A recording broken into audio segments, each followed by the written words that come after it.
es complejo por demás y con el hecho de que sepan de que el modelo es estable, global y localmente, ya es suficiente, digo, ¿no? Eso aparte ya sería un ejercicio más de economía matemática o no sé cómo se llamará ahora, creo que es matemática para economistas que de macro.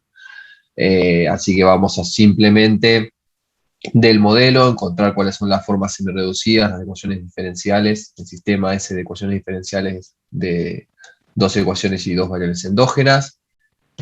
A partir de ello encontrar la solución no trivial de estado estacionario, que es la que ya que tiene sentido económico, y luego hacer las estáticas comparadas. Así que esa va a ser más o menos la idea de la clase, no es una clase muy larga, eh, por ahí es quizás un poco complicada al principio, pero bueno, entiendo que ya al haber visto Goodwin creo que lo vieron el sábado pasado con Juani, se puede facilitar un poco más el abordaje de este modelo. Y cuando terminemos de ver eso, mi idea también era agregarle algo más a la clase y les voy a mostrar cómo con un lenguaje de programación se puede de alguna forma simular la solución numérica del modelo para poder hacer algún análisis eh, algún análisis un poco más real, digamos, o una maqueta para jugar, digamos, con modelos que es interesante, que es una herramienta que utilizamos mucho. Y estos modelos que son un poco más complejos y que por ahí tienen alguna aplicación un poco más real, está bueno como para pasarlos a un lenguaje y que de último a ustedes les quede un código para poder utilizarlo. ¿Sí? Eso igual lo vamos a ver finalizado la clase. Bien, ¿alguna duda? Tema clase de ayer o a cuestiones referidas a la cursada.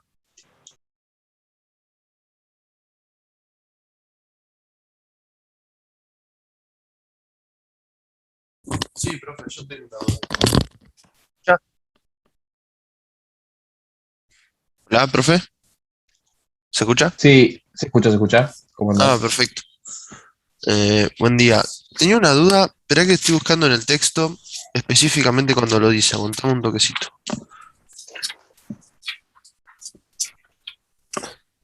En el texto de Brown,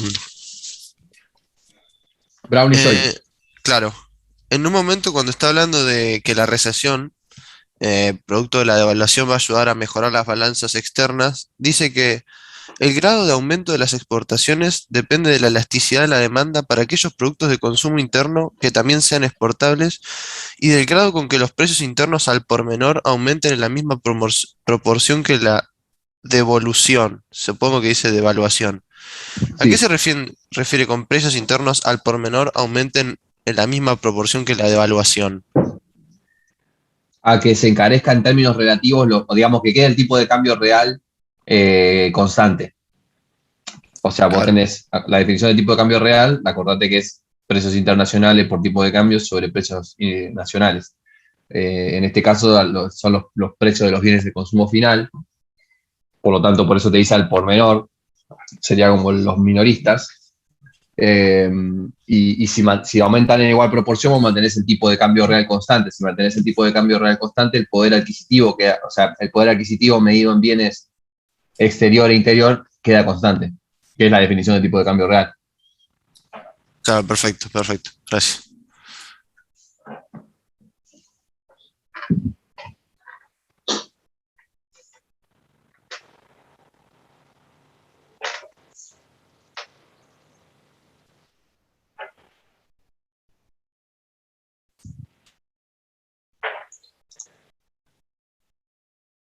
A mí me preguntan sobre la clase de consulta. eh, si todos están de acuerdo y si hay consultas para hacer de cara al recuperatorio, eh, la hacemos después de esta clase. Yo le pido a los docentes que se conecten un rato y le hacemos. En el caso de que no se pueda, algún docente le mandarán un mail y reforzamos que estén atentos para responder de cara al recuperatorio. Pero solo en el caso de que haya consultas puntuales de los temas, así que díganmelo ustedes. O sea, lo pusimos, eh, digamos, o sea, va a ser on demand.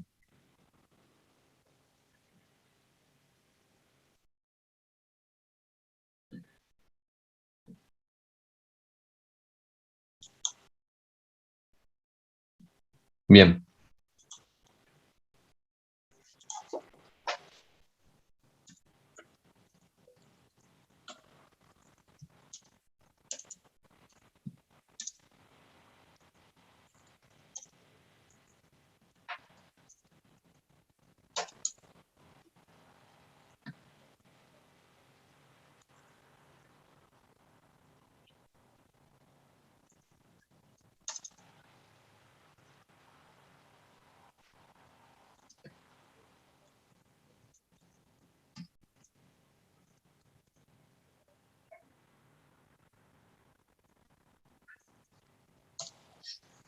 Bien. Ahí avisé para que, para que luego se conecte. Ok. Bueno. Dicho esto, y entiendo que no hay más consultas, cualquier cosa me dicen,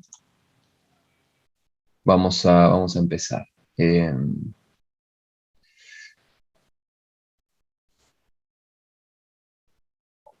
Recording Bien. in progress. Entonces, como les decía, la idea de hoy es que repasemos la parte formal de lo que vieron ayer con Demian, del modelito, sobre todo de Pablo Chena,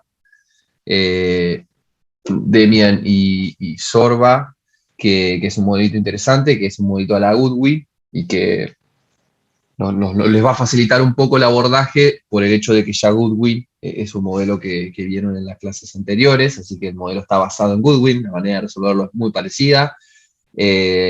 Parece que es difícil, pero en realidad no lo es, y es un modelito interesante que donde de alguna forma mantiene la esencia de la cátedra en el sentido de que parte de un modelo tradicional y a partir de ciertas modificaciones encuentra otro tipo de conclusiones o otro tipo de resultados. Y es básicamente la idea de lo que venimos diciendo siempre en las cursadas y también la idea de la práctica, ¿no? De agarrar un modelo de que vemos en cursada y luego con algunas modificaciones o bien cambiar las conclusiones o bien mantenerlas, pero quizás agregándole algún otro condimento más. ¿Sí? Entonces, básicamente el modelito está bueno porque mantiene esa esencia de lo que nosotros venimos contando en la clase. Cualquier consulta y duda respecto igual a la formalización o a los pasos que voy a ir explicando y demás, me lo pueden decir y lo vamos resolviendo. ¿Sí? Hagamos algún repaso por la idea. Si voy a enfocarme, ya sé que con Demian ustedes vieron Díaz Alejandro, Brown y Joy y también este paper. Yo voy a enfocarme de alguna forma simplemente en el paper, en el último, el de Chena 2021, porque es el paper que tiene el modelito y el paper que vamos a ver para la parte práctica. ¿Sí? Por supuesto, el otro lo podemos tocar si quieren, pero yo me voy a enfocar más en esa parte de la clase. La idea que tiene ese paper en sí es poder incorporarle al modelo de Goodwin la importancia de los flujos financieros y de la financiarización de la economía y de los procesos productivos en este momento de la historia. ¿Sí? Piensen que el modelo de Goodwin es un modelo que se formalizó y se presentó allá por el 67, es un modelo de tipo profil D, de economía cerrada, es un modelo que intentaba explicar con más detalle el ciclo marxista, eh, pero que de todas formas tiene algunas ideas conceptuales, sobre todo en términos distributivos, que son muy interesantes. La idea de estos autores es retomar todas esas ideas y poder incorporarle en el marco de la economía argentina, en el marco del proceso de financiarización a nivel mundial y de todo lo que eso conlleva, eh, algunas cositas al modelo y que eso pueda de alguna forma ayudarnos a sacar conclusiones y a poder estudiar mejor lo que ocurre de este lado del mundo. ¿Sí? Esa básicamente es la idea.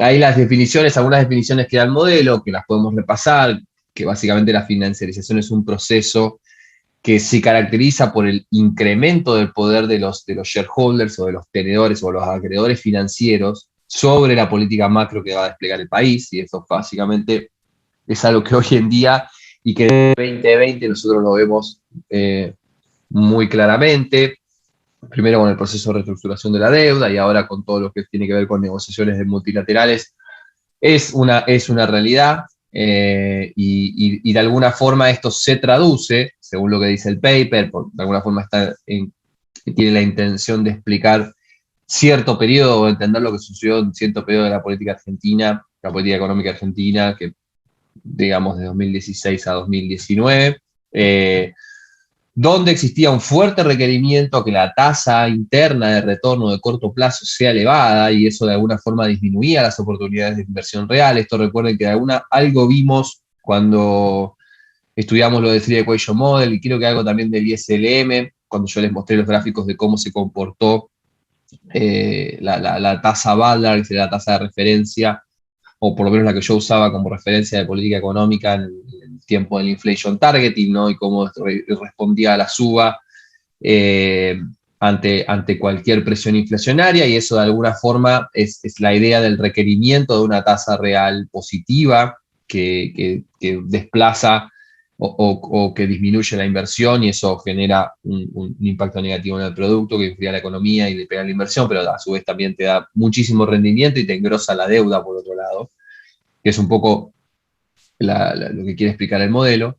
Y por otro lado, la presión excesiva por reducir costos laborales, reducción de los salarios reales, los costos del turnover, o aumentar la productividad. Si aumentar la productividad, eso de alguna forma los costos medios van a disminuir. ¿Sí? Entonces, eso básicamente son como dos canales donde se transfiere la financiarización al proceso productivo.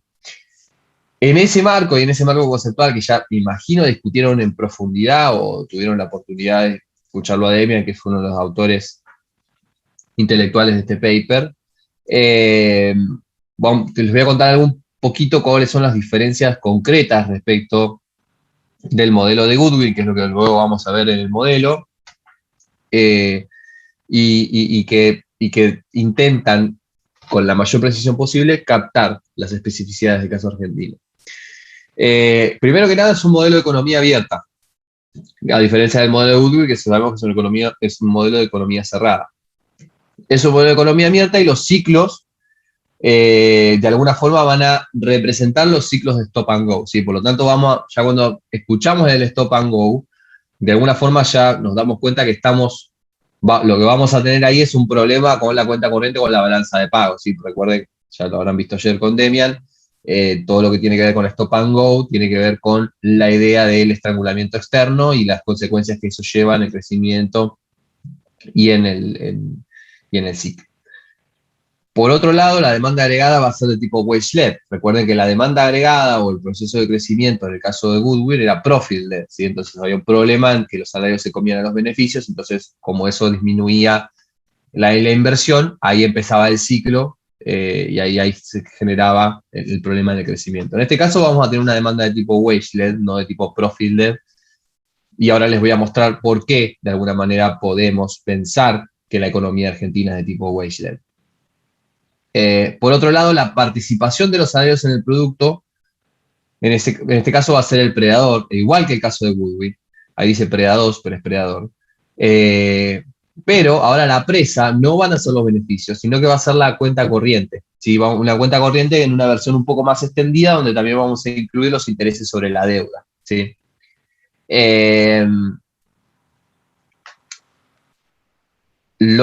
Digamos, acá es donde tenemos expresado el stop and go, ¿sí? Acá donde de alguna forma la participación de los salarios en el producto, ¿cuál es la idea? Que la participación de los salarios en el producto lo que hace es empujar el producto empuja las importaciones y en las importaciones empujan, digamos, el problema en cuenta corriente. Entonces, a partir de un aumento, porque tu economía es wage-led, vas a de alguna forma reducir digamos, el balance de la cuenta corriente, por lo que eso te va a perjudicar y ahí es donde empieza el ciclo. Y esa básicamente es la idea del conceptual o la relación causal que se intenta expresar en el modelo. Y por lo tanto lo que también se va a agregar, que para incorporar todo lo que tiene que ver con la financiarización, es una norma financiera, ¿sí? La norma financiera Loboyer, donde produce como superpredadora de tanto los salarios como la cuenta corriente. Es decir, la norma financiera le impacta negativamente a los salarios reales vía recesión, pero también le impacta negativamente a la cuenta corriente. ¿Por qué? Porque un aumento de la norma financiera la vamos a llamar el costo de endeudamiento, la tasa de interés, lo que hace es aumentar el peso de los intereses sobre la deuda. Y como los intereses entran en la parte de la cuenta corriente, en la balanza de pagos, lo que ocurre, porque se pagan periódicamente, lo que ocurre es que te incrementa los efectos negativos que tiene el ciclo sobre la cuenta corriente. Es decir, la cuenta corriente le van a pegar dos factores, le van a pegar tanto el crecimiento por una demanda de tipo wage-led y también la norma financiera porque aumenta el peso de los intereses que hay que pagar todos los años y eso entra por el lado de la guita que se va, ¿sí? Los dólares que se van por el lado de importaciones y también por intereses. Entonces, la norma financiera entra como un super predador en este caso. Lo que se va a suponer además también es el tipo de cambio flexible y libre movilidad de capitales, ¿sí? Como para emular ese periodo y que el tipo de cambio no esté fijo, sino que varíe de acuerdo a, a lo que diga la movilidad de capitales, que también va a ser libre, si no va a haber cepo, no hay restricciones, etcétera, etcétera. Y también vamos a suponer una relación negativa entre los salarios reales y el tipo de cambio real, ¿sí? Que son todas relaciones empíricas. Bien, ¿cuál es la idea? Primero le voy a mostrar porque me parece que puse al revés los gráficos, pero la idea básicamente, primero, ¿por qué suponemos que nuestra economía es de tipo wage-led? Fíjense en ese gráfico, tenemos la participación de los salarios en el producto, la línea azul, el eje izquierdo, me olvidé poner los nombres a los ejes, y la línea gris, el PBI a precios 2004, es el PBI real, y el eje derecho es lo que es su eje. Fíjense que hay una relación bastante estrecha, muchísimo, entre la participación de los salarios en el producto, lo que vamos a llamar el wage share, el marco del modelo y el PBI, por lo tanto podemos suponer que el producto, la demanda agregada, está tirada principalmente por los salarios, ¿sí? Y eso también lo sabemos de alguna forma porque el consumo es una gran parte del producto, alrededor del 70-60% por lo general, y eso, cualquier movimiento en el consumo impacta directamente sobre el producto. Entonces los datos de alguna forma nos permiten, sin lugar a dudas se puede discutir, pero nos permiten pensar que la economía es una economía de tipo wage-led o tipo tirada por los salarios, ¿está bien? Ahora bien, por otro lado, ¿por qué una relación negativa con la cuenta corriente? Porque este gráfico es muy interesante. Fíjense que la participación de los salarios en el producto sigue siendo la línea azul y fíjense el saldo de la cuenta corriente. Hay un cruce muy interesante en 2010, 2011, que es básicamente cuando se llega al 50-50. Y no le puse acá la curva de inflación, pero también es muy interesante que en ese momento también es cuando la distribución del ingreso más o menos se encuentra alrededor del umbral del 50%, es también cuando lo que podemos pensar como puja distributiva, cuando se activan los mecanismos de crecimiento y distribución, también son los momentos donde la inflación empieza a tener, por lo menos la tasa de inflación empieza a tener como alguna otra acción, ¿sí? Pero fíjense que la idea de la relación negativa o por qué los salarios son predadores del saldo de la cuenta corriente, acá tenemos saldo comercial, pero si le agregaba el interés de la deuda, más o menos lo mismo. Fíjense que claramente hay una relación negativa y eso tiene que ver porque no por los salarios, sino porque crece el producto vía los salarios, y como crece el producto, crecen las necesidades de importación y eso va deteriorando constantemente el saldo de la cuenta corriente, ¿sí? Bien, ahí estamos. ¿Alguna duda o algún debate? ¿Algo que no se haya entendido? Yo tengo una duda. Ese Sí. tipo ese wedge LED, que es tipo la característica central de la demanda, ¿se puede cambiar Sí. o puede revertirse de alguna manera? Sí, sin dudas, claro. Tipo, capaz moverse algo más parecido a una economía desarrollada que son profit, me parece. Sí, no. A ver, no sabría decirte si las economías desarrolladas son profit, y yo de hecho entiendo que no, sobre todo las más grandes. Una economía de tipo profit-led por ejemplo, son los tigres asiáticos. Esas son economías de tipo profit-led, donde la distribución del ingreso digamos, está completamente acostada hacia los beneficios, porque los beneficios son los que tiran la demanda agregada vía la inversión, porque tienen empresas de altísima tecnología, y todo lo que sabemos de esos procesos. Por supuesto se puede cambiar, sin lugar a dudas. El único problema que tenés es que seguramente va a ser a costa de una recesión durante muchísimo tiempo, porque si vos tenés tu consumo, si el consumo de tu economía es el 70-80% del producto, digamos, cambiarlo sería que el consumo pase a ser tenga 40% del producto y el otro 40% lo tenga, por ejemplo, la inversión. Y eso sería quizás en un tiempo, o sea, tendrías 10 años de cambio más o menos, imagino yo, capaz que menos, pero puede llegar a ser muy complicado. Pero sí, sin dudas, o sea, no, eso lo hace la política macro, totalmente. Gracias.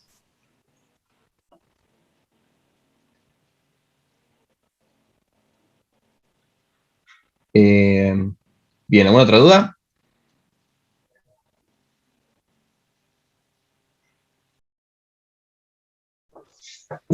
Bien. Entonces, en el modelito ustedes van a tener 12 ecuaciones, que son las ecuaciones que están ahí. Algunas son muy parecidas a las de Goodwin y otras tienen, hacen carne de los supuestos que les estuve mostrando al principio de la cursada. El primero es la relación entre el capital y producto, que por supuesto vamos a suponer constante, que esto es uno de los supuestos que se sigue manteniendo del modelo de Goodwin, es decir, que el producto crece a la misma tasa que crece la acumulación del capital, ¿sí? Esa básicamente es la idea. Luego la tasa de empleo, que va a ser L, que es la relación entre el producto y la productividad, ¿sí? Si el producto aumenta más que la productividad, el empleo va a aumentar, y si pasa lo contrario, va a caer. La participación de los... Sí, Perdón que te interrumpa, ¿no serían la cantidad de empleados esa? la Y la cantidad de cuarta, empleados. sí, la cuarta, la tasa de empleo. Sí, puede ser que me haya confundido, sí, totalmente. Va, Chequeo. si A sigue siendo el producto medio del trabajo, sería... Sí, esa es el empleo, sí, tenés razón. Ahí me confundí yo. Acá es. Sí, es verdad. Y creo que también debe estar mal en la nota, pero bueno, entiendo que en el paper igual lo pueden chequear. Sí. Estas son la cantidad de empleados o el empleo. La participación de los salarios en el producto, que es U, gracias Juan Cruz, es U, que es el salario sobre la productividad media. La tasa de empleo, ahora sí, que es la cantidad de empleados sobre la población. La ecuación 5 es el índice de cuenta corriente, es decir, la relación entre las exportaciones y las importaciones extendidas, que incluyen los intereses sobre la deuda. Después tenemos la ecuación 6, que es la ecuación de productividad laboral, que digamos, va a crecer a una tasa constante alfa. La población, que también tiene la misma forma y va a crecer a una tasa constante beta. ¿Sí? La productividad laboral es la que determina el crecimiento, ¿sí? Porque vamos a tener un crecimiento constante de la productividad laboral y de la población. Las exportaciones vamos a suponer que son exógenas, que es uno de los supuestos importantes del modelo, digamos que no varían tanto con el crecimiento, sino que son exógenas, que dependen de otros factores como los precios internacionales o cosas así, y la tasa de crecimiento va a ser pi. El crecimiento del salario real, que va a tener una ecuación diferente a la ecuación de Goodwin, si recuerdan que tenemos una ecuación similar para el caso de Goodwin, una curva más parecida, una ecuación más parecida a la curva de Phillips. En este caso lo que tenemos es que la tasa de crecimiento del salario real va a tener un factor autónomo eta, un término que depende de la evaluación de la evolución del tipo de cambio real, que por supuesto depende negativamente, como dijimos, por supuesto, y de la norma financiera, ¿sí? De la norma financiera que también va a hacer caer los salarios reales vía recesión. La tasa de inversión, ¿sí? El crecimiento, digamos, la tasa de acumulación de capital, que por supuesto tiene que ser igual a la tasa de crecimiento de la economía, va a depender de la participación de los salarios en el producto, y acá es donde tengo la ecuación que me dice que mi economía es de tipo Wage-led, y el coeficiente psi que acompaña. La ecuación de la tasa de crecimiento de las exportaciones extendidas, donde vamos a tener que, por supuesto, tiene un factor autónomo teta, y dos términos adicionales, uno que depende del crecimiento, ¿sí? O de la absorción de la economía, y otro que depende positivamente de la norma financiera, es decir, cuando aumenta la norma financiera, aumentan las exportaciones extendidas porque aumenta el peso de los intereses sobre la deuda en la cuenta corriente. Y por último, la la ecuación de la tasa de crecimiento del tipo de cambio real, si cómo va evolucionando el tipo de cambio real, y va a depender en primera parte negativamente del índice de cuenta corriente. O sea, cuando hay un aumento del índice de cuenta corriente, es decir, que tengo más expo que impo, como me ingresan más divisas, el tipo de cambio tendería a apreciarse, esa es la idea. Y la norma financiera, que tiene el efecto completamente contrario, si te lleva a devaluar, sí, a devaluar el tipo de cambio real. Bien. Las formas semireducidas del modelo, o sea, las dos ecuaciones diferenciales que me determinan el ciclo en el modelo, son la 13 y la 14. Sí, creo que tengo la misma numeración que la del paper. Fíjense que la idea del ciclo stop and go es hacer una relación entre la cuenta corriente y la distribución del ingreso, ¿sí? De ahí donde viene, porque ahí es el modelo stop and go. Entiendo yo que se podría, esto es algo que debería, el otro día lo discutía, lo quería discutir con Demian, se le puede agregar una tercera, que es la del empleo, pero igual que la de Goodwin, la de la B, pero es muy similar, digo, porque te queda que el empleo se relaciona directamente con la participación de los beneficios en el producto, y ahí ya captás todo el efecto completo. Si no aporta nada al ciclo, solo aporta complejidad en la resolución matemática. Así que a priori, esas son las formas semi-reducidas del modelo de las ecuaciones diferenciales que me determinan el ciclo. Entiendo que ya vieron ustedes ecuaciones diferenciales en matemática para economistas o economía matemática, o los sistemas de ecuaciones. Cuando yo la cursaba la daba Barraza, eran unas clases que a mí me gustaban muchísimo, porque uno podía ver la estabilidad del sistema, cuando era un punto de silla, cuando era un foco, uno estable. ¿Eso lo vieron?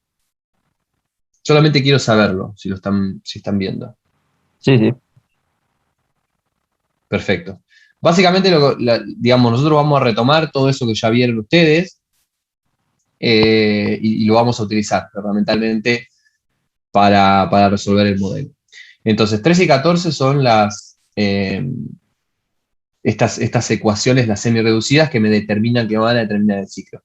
Si ustedes leen el paper y ven luego las condiciones iniciales, van a ver que las raíces, uno cuando encuentra las raíces de la solución, para ver cómo son las órbitas y demás, es una elipse, digamos, es una especie de foco, pero está aplanado en los polos superior e inferior, entonces queda como una elipse. El herramental, digamos, si bien no lo vamos a ver y no es difícil, no es parte de lo que nos interesa a nosotros para entender el modelo y sus consecuencias y su aplicabilidad, básicamente. Pero si alguno tiene ganas de ponerse a ver cómo funciona el tema de la estabilidad local y global, que está muy bien explicado, se les digo porque está muy bien explicado en el paper. Algunos papers directamente te revolean la estabilidad por la cabeza, pero está bien el paso por paso, y agarrando esas notas, la verdad que está bueno para repasarlo y tenerlo en mente, porque es importante, sobre todo para los que quieran seguir estudiando un poco más luego de finalizar la carrera. Es importante acordarse de esas cosas y tenerlas presentes en la cabeza, ¿sí? Cómo funcionan todo esto de las ecuaciones diferenciales, porque son muy, muy, muy importantes. Bien, les decía, 13 y 14 entonces son las formas semireducidas. Vamos a ver cómo llegamos a las formas semireducidas. Para hallarlas, vamos a trabajar con las ecuaciones tanto del índice como de la participación de los salarios en el producto. Si vamos a utilizar las mismas herramientas que entiendo ya vieron con Juan y que ya están en la nota de clase de Goodwin. Así que hay algunos pasos que yo, por lo menos entiendo que lo saben hacer, así que no los voy a reproducir con lujo de detalle. Si ustedes tienen alguna duda, por supuesto me paran y lo vemos. Entonces, para obtener la 13, que la 13 es la primera ecuación diferencial, la del movimiento el índice de cuenta corriente, no me salía, perdón. Vamos a comenzar con su ecuación, con la ecuación 5, ¿sí? Lo que vamos a hacer es, en primero, ahí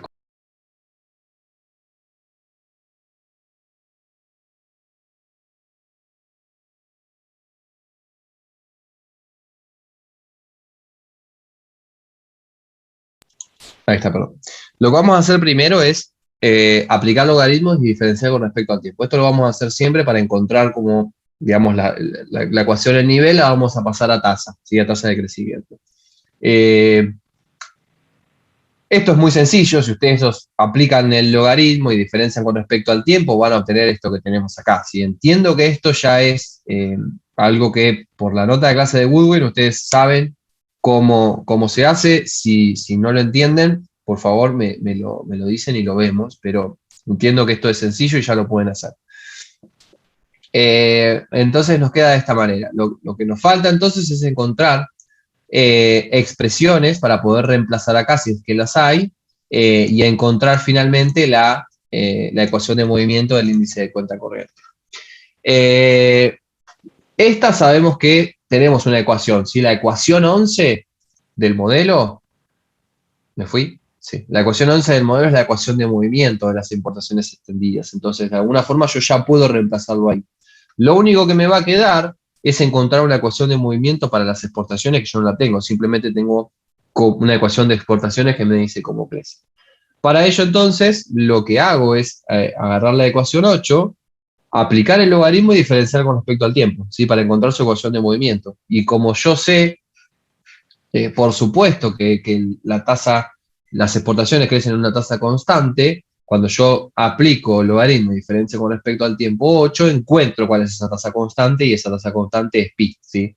Recuerden que si hacen el logaritmo acá les va a quedar dos términos sumados y luego cuando diferencian con respecto al tiempo, el que es constante, que no depende del tiempo, se hace 0. Por propiedad del logaritmo, pi baja y el logaritmo de e es 1, entonces lo único que queda es pi.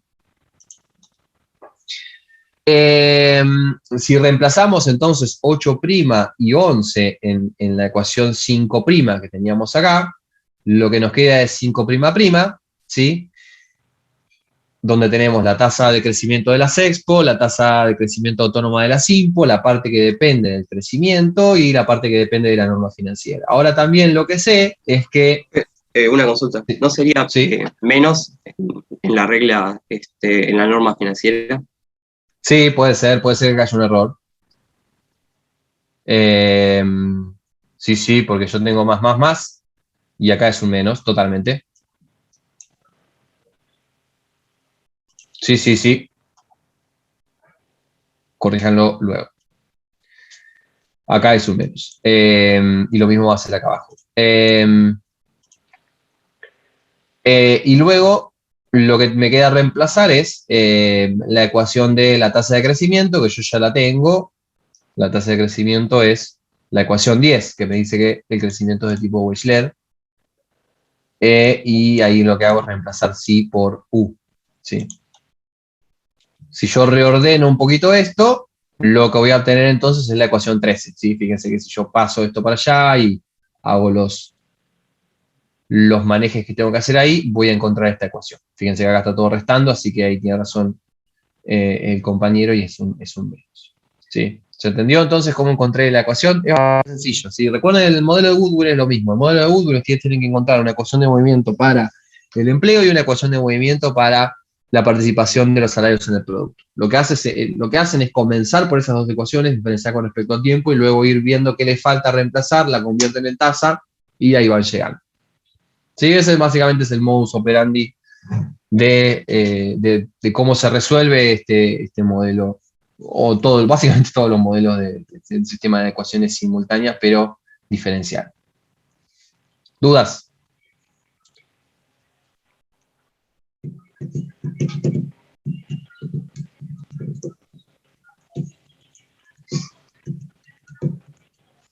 Bueno, entiendo que está todo ok. Para obtener la de la participación de los salarios en el producto, vamos a hacer exactamente lo mismo, ¿sí? Partimos de la ecuación 3, vamos a aplicar logaritmos y diferenciar con respecto al tiempo, entonces lo vamos a tener es esta ecuación que es 3', ¿sí? Lo que tenemos que hacer entonces es empezar a buscar expresiones para poder reemplazar de este lado, ¿sí? La de la tasa de crecimiento de los salarios reales yo ya la tengo, es la ecuación 9. Si ustedes recuerdan, en la ecuación 9 ya tenemos una ecuación de movimiento para el crecimiento del salario real. Lo único que me va a faltar es la de la productividad, que yo no tengo una ecuación de movimiento de productividad, lo que yo sí tengo es la ecuación del nivel de la productividad, que es la ecuación 6. Y lo que voy a hacer es aplicar el logaritmo y diferenciar respecto al tiempo. Y ahí lo que voy a encontrar es, otro de los supuestos importantes del modelo es que la productividad laboral crece a una tasa constante y en este caso va a ser alfa. Una vez obtenidas esas dos expresiones, lo que hago es introducirlas en la ecuación 3, prima, y lo que voy a obtener es esto que tengo acá, ¿sí? Y luego, como tengo una ecuación de movimiento para el tipo de cambio real, que es la ecuación 12, lo voy a reemplazar adentro y ahí me va a quedar la ecuación 3 prima, que si la ordeno un poquito, obtengo la ecuación 14. ¿Ok?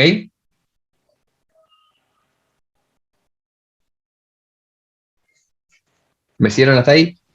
Sí, sí, se entiende, profe. Perfecto.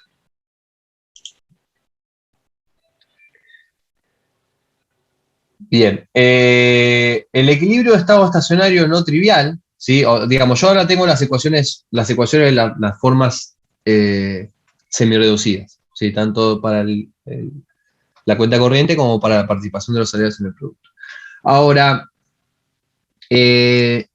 lo que son algunas partes que, digamos, ustedes saben que una ecuación diferencial es una ecuación de movimiento, ¿sí? Lo que tienen es la trayectoria de la tasa de crecimiento de ciertas variables. Entonces, y eso genera un modelo. Uno lo que intenta de alguna forma es ver si ese modelo es estable, si no es estable, si es explosivo o no, cuando varía en el tiempo.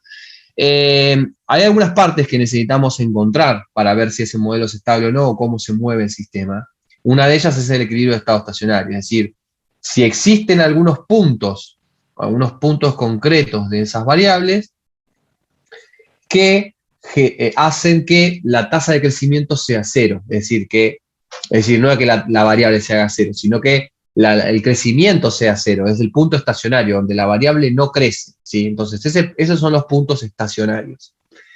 Si uno mira las expresiones acá, tenemos varios puntos. Por ejemplo, cuando son cero ambas variables, ¿sí? Si esto es cero y esto es cero, como multiplica todo eso, todo se hace cero, entonces la tasa de crecimiento sería cero. Ahora bien, eso, si estuviésemos en economía matemática, es uno de los puntos factibles. Es un punto de estado estacionario factible. Ahora, en economía no, porque si son 0, 0 las variables, no tengo sentido económico y no tengo ningún resultado. Es decir, yo voy a obviar ese punto de estado estacionario. Si lo voy a obviar porque no me sirve. ¿Eso sería que el producto crezca a la misma tasa que la población? ¿Cómo? O sea, el punto trivial ese sería que el producto crezca a la misma tasa que la población, que es constante. Pues si no, caería el producto. El punto donde tanto U como ICC son iguales a cero. Sí. Ese es un punto donde la participación de los salarios al producto es cero, o sea, los trabajadores no ganan nada, y donde la cuenta corriente el índice de cuenta corriente es igual a cero, es decir, que las importaciones son infinitas o las exportaciones son cero.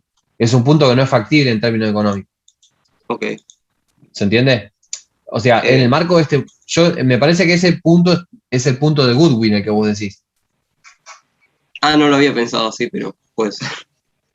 Porque nosotros acá tenemos digamos, el estado estacionario lo conseguimos en el plano, como tengo las dos variables endógenas de la semireducida son la participación de los salarios en el producto y el índice de la cuenta corriente, ¿sí? U y ICC. El punto en ese plano es un punto para U y es un punto para ICC. El punto de estado estacionario donde ambas variables son cero es un punto donde los trabajadores no tienen salario, es todo para las otras clases sociales o los otros sectores, lo que sea, y donde el índice de cuenta corriente es igual a cero, es decir, que las importaciones son infinitas y no estás exportando nada. Es un punto económicamente muy, muy poco factible. ¿Se entiende? Sí, igual después lo voy a revisar. Gracias. Vale, perfecto. Después vos digamos, vos hablas de población y productividad. Estos son parámetros. Los parámetros tienen un valor, digamos, ninguno estamos considerando que sea cero. Tienen un valor y son todos positivos. Ese es uno de los supuestos del modelo. En este caso son las variables las que a nosotros nos interesan para investigar el punto estacionario. Bien. Ahora, para encontrar la solución no trivial, lo que vamos a alguna forma es encontrar, bueno, para qué puntos digamos, no son cero, ¿sí? Entonces vamos a igualar cada una de las expresiones, las 13 y 14, es decir, vamos a preguntarnos cuándo esa ley de movimiento va a ser cero, ¿sí? ¿Para qué valores va a ser cero? Y fíjense, muy sencillamente, que si igualamos la 13, que es la de ICC, a 0, lo que nos queda es, esto por supuesto pasa para allá y como hay un 0 se hace 0, y si despejamos U, que es la otra variable, lo que vamos a encontrar es este valor. Si esto es un valor, si yo tengo acá pi, tita, m, la norma financiera, psi y epsilon, que son todos parámetros o una variable exógena con valor, con un valor real concreto, lo que tengo, por supuesto, es un valor concreto para la participación de los salarios en el producto. ¿Está bien? Lo mismo voy a hacer para 14. ¿Sí? Voy a igualar la ICC' a 0 y voy a despejar, perdón, la U estrella, acá es U estrella. Me confundí porque encuentro la expresión para, voy a igualar 14, que es la U de movimiento, a 0, y encuentro entonces el índice de cuenta corriente para el cual no tengo el equilibrio no trivial, ¿sí? Donde el cual ninguna de las dos son 0. ¿Está bien? Esta parte es un poco confusa, por eso le estoy preguntando. Quiero que me respondan, por favor, si entendieron o no entendieron, y si hay alguna duda.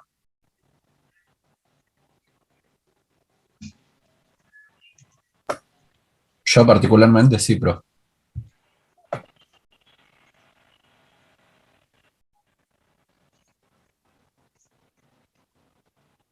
Bien.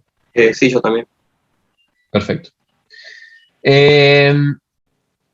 O bien, lo que puedo hacer es de alguna forma expresar U' y ICC', estrellita, como A sobre B y D sobre C, donde A va a ser el numerador de la expresión de U, B el denominador, D va a ser el numerador de la expresión de ICC estrella, y acá C, perdón, me confundí, C va a ser el denominador. Sí, acá, perdón, me confundí porque estaba pensando que estaba mal acá. Entonces, sí. Ahora, ya sabemos que de alguna forma esos valores existen, pero además tienen que cumplir otras condiciones para que de alguna forma tenga sentido, ¿sí? tenga algo de sentido el modelo, ¿sí? Porque, digamos, hay algunas cuestiones básicas, por ejemplo, la participación de los salarios en el producto va entre 0 y 1, ¿sí? No se puede exceder 1 a menos que no sé, se estén demoliendo ahorros, pero no tiene sentido. Entonces, a su vez, A tiene que ser positivo, pero tiene que ser menor que B para que esté entre 0 y 1. Y luego tengo que garantizar que D sea mayor a 0, porque ICC es sí o sí mayor a 0. Es decir, porque no puedo tener un caso donde sea negativo. Las exportaciones y las importaciones son siempre valores positivos. No puede ser 0, ya lo sabemos, pero sí o sí tiene que ser positivo. Entonces, lo que vamos a encontrar es, como yo tengo una sola variable exógena en las condiciones de equilibrio, que va a ser la norma financiera, vamos a encontrar cuáles son los valores de la norma financiera para el cual se cumplen esas condiciones, ¿sí? Y los parámetros son valores que son parámetros, son por lo general elasticidades o tasas de crecimiento exógenas, ¿sí? Pero la variable clave exógena va a ser la norma financiera, que es lo que ya vieron, lo que ya estudiaron ustedes con mayor precisión con Demi. Entonces, primero empecemos con la de ICC, que es un poco más fácil porque simplemente la condición es que ICC sea positivo. Para que ICC sea positivo, lo que tiene que pasar, porque C ya es positivo por construcción, es que D sea positivo. Y para que D sea positivo, lo que tiene que pasar es que la norma financiera tiene que ser mayor a este valor. Si esto es un valor, si acá tuviese parámetros, esto tiene que tener cierto valor. ¿Está bien? Bien. Ahora, ¿se entendió esto, no? Esto es sencillo igual, ¿no entienden? Sí, igual vayan chequeando de última las cuentas, pero entiendo que esto está ok. ¿Se entendió?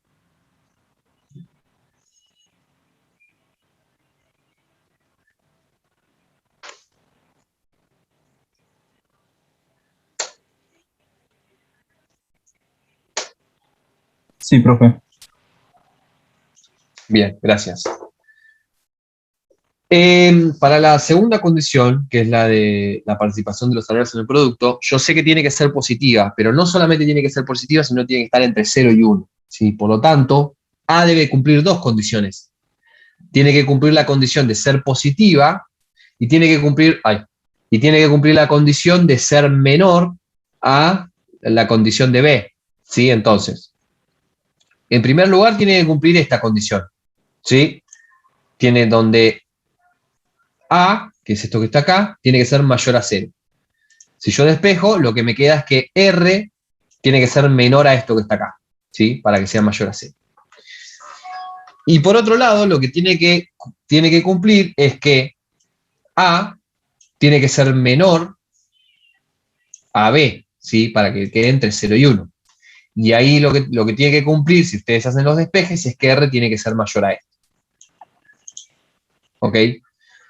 Por lo tanto, lo que tengo es un piso inferior y un piso superior, donde R tiene que ser sí o sí mayor a esto que encontré recién, a lo último, y donde tiene que ser sí o sí menor a esto que está acá. Entonces, si combinamos tanto la condición para D como la condición para A, ¿sí? Lo que yo tengo es, digamos, para que no pierda sentido económico ninguna de las variables clave que yo tengo en el modelo, es que se tiene que garantizar que R esté entre este valor máximo que se encuentra acá y entre el mayor de la condición que encontré para A y la condición que encontré para D. ¿Está bien? Y ahí donde de alguna forma encuentro cuáles son los valores factibles o viables para el estado estacionario, para los dos estados estacionarios. ¿Se entendió? Y lo encuentro para la norma financiera, porque la norma financiera es la variable exógena más importante del modelo. ¿Sí?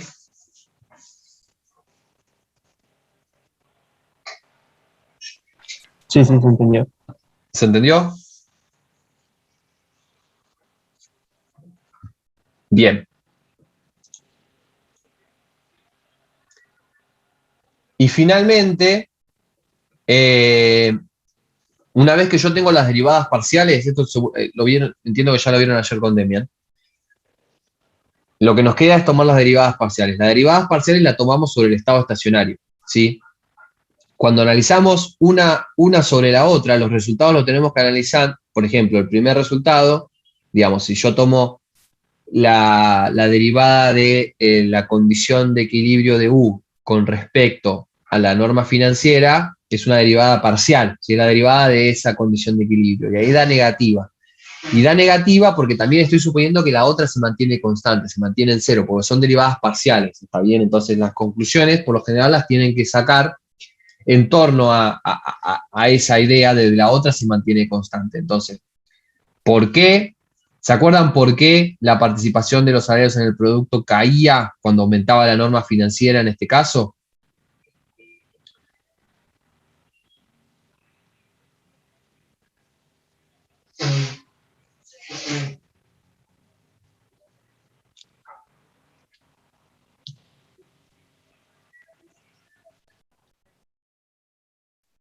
Hola, hola, hola. ¿Por qué? O sea, ¿qué significa que la derivada de la participación de los salarios en el producto me dé negativa cuando tengo un aumento exógeno de la norma financiera o de la tasa de interés real? Porque la norma era súper predadora o algo así. Sí, pero ¿qué pasa en la lógica interna del modelo? ¿De que disminuyan los salarios reales? Sí, pero ¿por qué?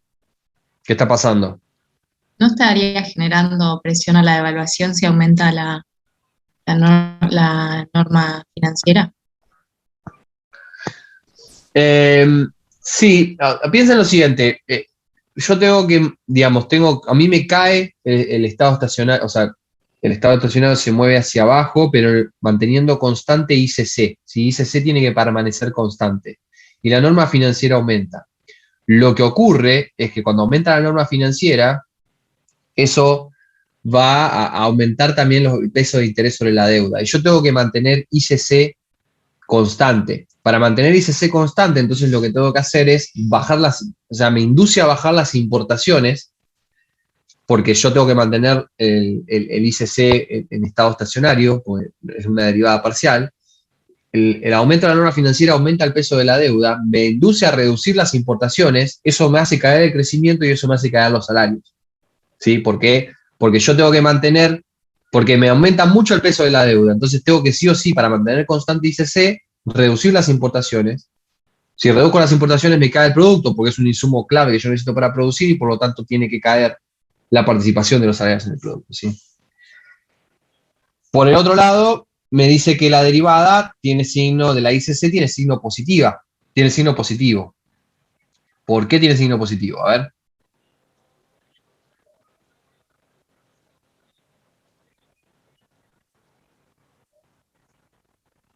Recuerden que ahí tengo que mantener la participación de los salarios en el producto constante, pero aumenta ICC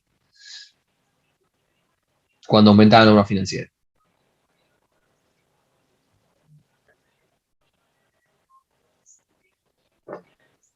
¿Qué va a pasar ahí?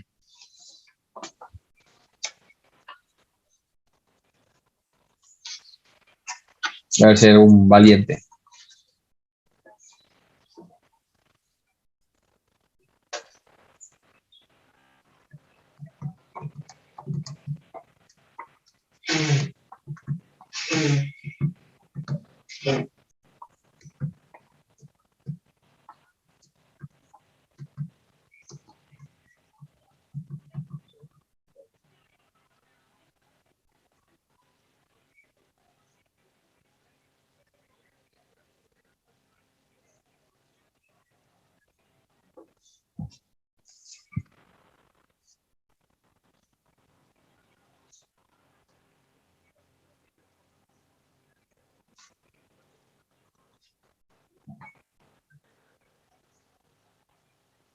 ¿Nadie se le ocurre?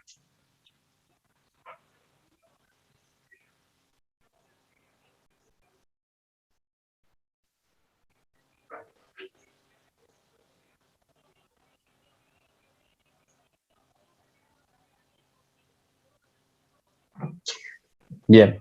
Lo que ocurre entonces es que al aumentar la norma financiera, y yo tengo que mantener constante U estrella, o sea, la participación de los salarios en el producto, lo que ocurre es que aumenta la norma financiera y aumenta ICC. Aumenta ICC porque tengo una caída del tipo de cambio, una reducción, perdón, una reducción del tipo de cambio real. Y esa reducción del tipo de cambio real tiene que inducir el aumento de los salarios reales para que se mantenga UU constante, ¿sí?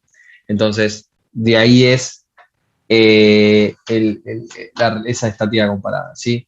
Eso, fíjense, igual está bien explicadito en el paper, de última cualquier duda después lo ven, ¿sí? Pero la idea básica del modelo, igual ya lo vieron, no lo quiero repetir porque lo vieron ayer bien con Demian, pero la idea básica del modelo, fíjense que es a través de una simple modificación sencilla y utilizando las mismas herramientas de Goodwin, uno puede encontrar ciclos quizás un poco más parecidos a lo que ocurre para un caso argentino, lo que sea. Esto se puede, por supuestamente, es completamente flexible y maleable, la resolución siempre es la misma, uno tiene que simplemente probar que eso tenga sentido. ¿Sí? Bien, ¿hay alguna duda con esto? ¿Dudas con respecto a algún pasito, a la nota de clase, lo que sea?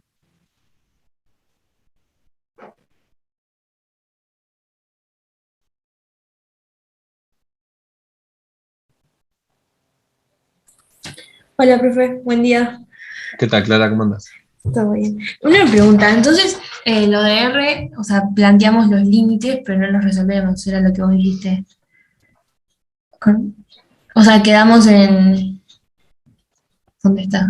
Creo que era antes. No, después. Ahí. O sea, planteas los máximos valores de R y los mínimos y no los resolvés. ¿Qué sería resolverlo, Clara? Perdóname. No, no sé. Bueno, pero, o sea, elegir como los valores de... Ya te entendí, me parece. A ver, lo que dije yo es que no nos vamos a meter en la parte de demostrar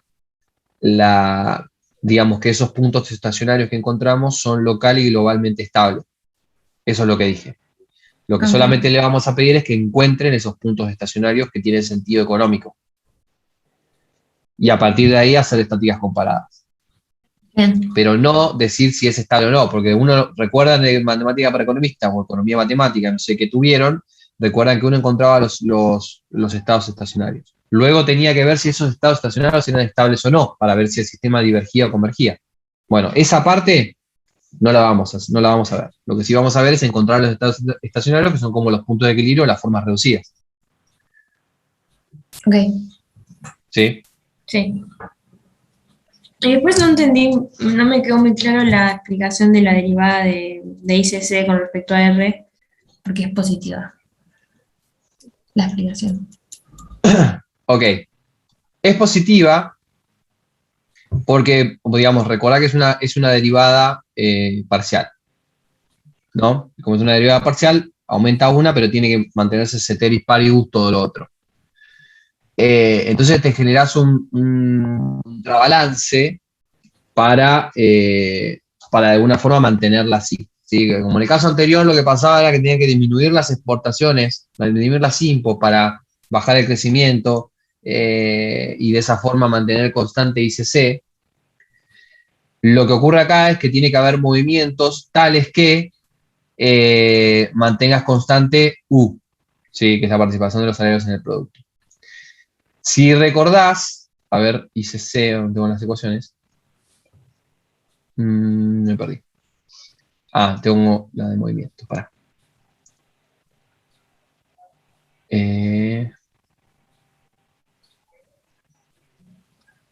Quiero la de que encontré yo. Ahí está.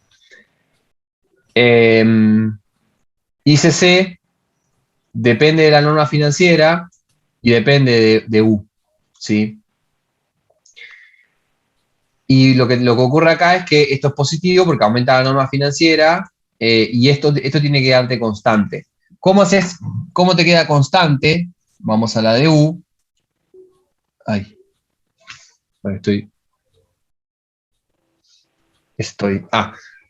lo que ocurre es que aumenta la norma financiera y para que U quede constante en el movimiento, lo que está pasando es que se está de alguna forma apreciando el tipo de cambio real para que haya un contrabalance, digamos, de lo que caen los salarios reales por norma financiera, tiene que de alguna forma, porque aumenta la norma financiera, tiene que de alguna forma haber una apreciación del tipo de cambio real para que se mantenga constante U. ¿Está bien? Entonces, ese es digamos, esto te aumenta, sí te aumenta por ICC, pero para que se mantenga constante U, lo que tiene que pasar es que tiene que haber también una depreciación del tipo de cambio, una apreciación, perdón, del tipo de cambio real para que se mantengan constante los salarios, ¿sí? La participación de los salarios en el producto. ¿Ok? Para que los mueven, porque son derivadas parciales, ¿sí? Sí, ahí me quedó más claro. Gracias. Ok.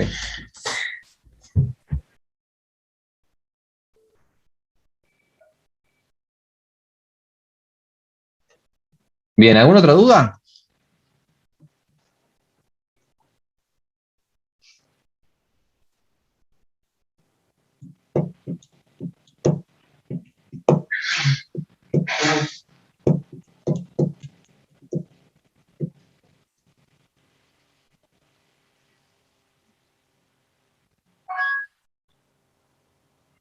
Bien. Bueno, ahora lo que les quería mostrar, y ya con esto terminamos, es que les dejé el código en la nota de clase al final, ¿Cómo podemos ver de alguna forma esto? Digamos, ¿cómo podemos darle forma a una simulación numérica para poder entender un poco cómo funcionan los modelos y para poder jugar un poco, ¿sí? Le voy a mostrar cómo, imagino que o están haciendo econometría, o ya hicieron econometría, entonces entienden a esta altura del partido lo que es un lenguaje de programación, porque usaron Stata o están usando Stata, entonces se están amigando con la idea de que un lenguaje nos ayuda a hacer un montón de cuentas que son difíciles de hacer a mano o mismo con el Excel, y nos valemos de esos lenguajes de programación para poder hacer operaciones un poco más complejas y más grandes, sobre todo con grandes bases de datos. Yo acá les voy a mostrar un lenguaje que particularmente a mí me gusta mucho y que con Demian hemos laburado y hemos ido en 2019 a presentar un trabajo a Estados Unidos de un algoritmo de All-Subset Regression que se llama Julia. Julia es un lenguaje que es bastante nuevo, se creó en el 2012 en el MIT, que tiene la característica de ser de muy alto rendimiento, sí, pero también de muy alto nivel. Digamos, es muy fácil de usar, pero digamos, uno de los más rápidos para poder computar diferentes cuentas y acciones o procesos, de los más rápidos que hay hoy en día. Entonces tiene esa ventaja de ser muy fácil y a su vez muy rápido. Y tiene una comunidad que viene creciendo día a día, por lo tanto hay mucho paquete desarrollado, mucha librería desarrollada, y sobre todo en economía. Si en economía lo están utilizando mucho, sobre todo en los bancos centrales alrededor del mundo para resolver los modelos DSG, que creo que vamos a ver la semana que viene que lo van a ver con EMI, porque son modelos que son muy pesados y que necesitan de grandes velocidades de cómputo. Julia es uno de los lenguajes preferidos en la Reserva Federal de Nueva York, por ejemplo, lo están utilizando mucho. Nosotros conocimos a esa gente cuando fuimos a Estados Unidos con Demian, y la verdad que es muy interesante el laburo que están haciendo con el lenguaje. Pero más allá de eso, yo quería mostrarles, y les dejo el código, si quieren de última instalar y jugar con el programa, después me dicen, y si tienen alguna duda tienen el código y pueden simularlo. Pero yo solamente les voy a mostrar cómo se va haciendo el paso a paso. Ya tengo escrito el código y no lo voy a hacer, y tampoco quiero meterme mucho, solamente quiero mostrarles cómo se hace y qué pueden hacer con estas cosas. Me parecía interesante en el marco de que son modelitos abstractos, para darle un poco más de jugo, ¿sí? a la clase. En primer lugar, por supuesto, lo que hacemos es cargar estoy en un editor de código que para mí es el mejor de todos, porque tiene la consola integrada y tiene un montón de funcionalidades de predictor en la escritura, todo eso, que se llama VS Code. Para mí el VS Code es mejor. En la facu creo que les gusta mucho el Notepad, pero a mí me gusta muchísimo el VS Code, así que estoy usando el VS Code. El VS Code tiene la parte del editor de texto que tengo acá arriba. Acá tengo todos los archivos que están en esa carpeta, y en esta parte tengo la consola, que es donde se va corriendo el lenguaje, ¿sí? Luego define una función, ¿sí?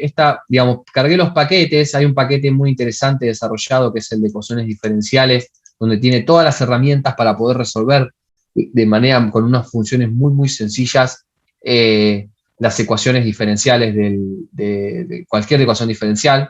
Te tira la trayectoria, las soluciones, todo. La verdad que está excelente. Plots es una librería para poder hacer gráficos y para poder verla. Y Statistics es una librería para poder utilizar funciones como la media, la mediana y demás, que es una pavada que uso para encontrar la norma financiera. Bien. En primer lugar, lo que hago es definir la función, ¿sí? Definir las funciones, las ecuaciones diferenciales que voy a resolver. La función se va a llamar, la defino como model. Si alguno está familiarizado con Python y si está o tiene ganas o está haciendo algún cursito o algo, va a notar que es muy, muy parecido a Python. Así que la transición de Python a Julia es casi nula. Y la defino con 4 argumentos. Los argumentos son DI, donde tengo las ecuaciones diferenciales, y donde tengo las variables endógenas, los parámetros que voy a utilizar, Y T creo que no lo utilizo, así que quizás lo puedo eliminar porque no pasa nada. Fíjense que entonces defino ICC y U, que son las variables que yo tenía, igual al vector de variables endógenas. Los parámetros, que fíjense que puse la versión reducida, A, B, C, D, después voy a construir cada uno de esos parámetros, y las dos ecuaciones diferenciales, ¿sí? Que dependen de CDI. Entonces tengo la diferencial de ICC y la diferencial de U. Y fíjense que estas son las expresiones que yo les mostré en las filminas y en la nota de clase.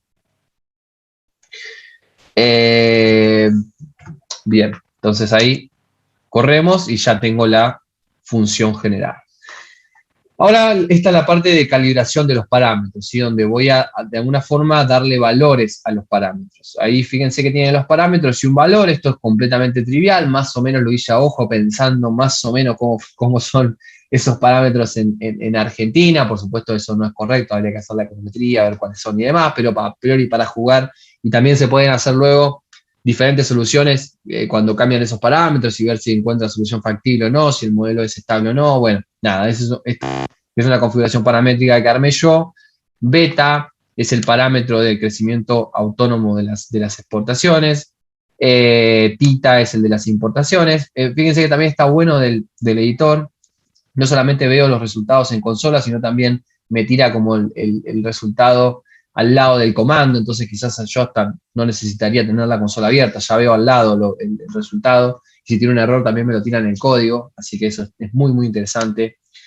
El parámetro de la financial norm en el crecimiento de las exportaciones, el parámetro de wage lead, epsilon, que sería como, acá le cambié como la K rara esa porque no me salía. Otra cosa interesante del lenguaje es que yo puedo escribir en símbolos. Fíjense que estoy escribiendo en símbolos, así que no pongo beta.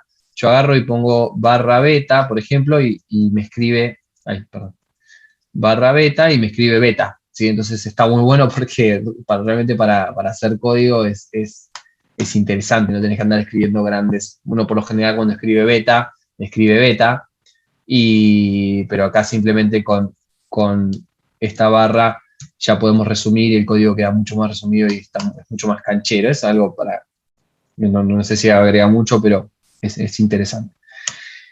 Bueno, epsilon les decía, es esa K, es el growth rate effect over import growth. Después tenemos el crecimiento de la productividad, el crecimiento de la población, el impacto del tipo de cambio real sobre los salarios reales, el impacto de la financial norm en el tipo de cambio real, el impacto de la financial norm en los salarios reales, y delta, que es el impacto de la cuenta corriente sobre el tipo de cambio real, ¿sí?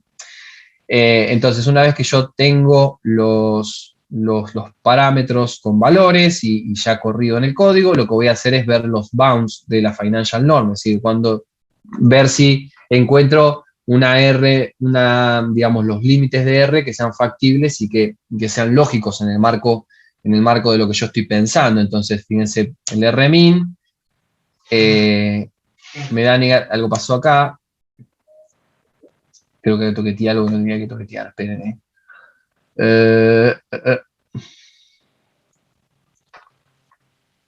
voy a ver lo que les mandé yo.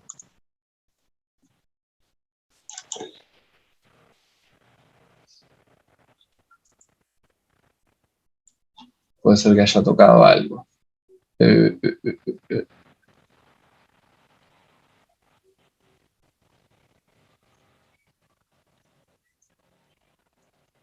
08,